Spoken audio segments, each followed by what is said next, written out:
Occidental, Siquijor Mountain, Southern Leyte, South Cotabato, Catanduanes, Sultan Kudarat, Pangasinan, Misamis Oriental, Iloilo, Northern Samar, and the eastern one, Surigao del Norte and del Sur, Misamis Occidental, Samar, Lanao del Norte and del Sur, Oriental Mindoro and Rizal, Benguet Antique and Marinduque, Dinagat Islands, then Romblon, Quirino, Apayao and Cotabato, Occidental Mindoro, La Union.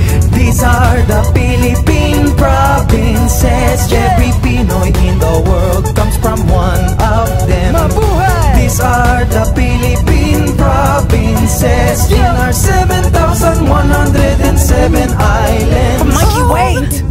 What about Aldab Nation? Oo nga, may sunog nga doon.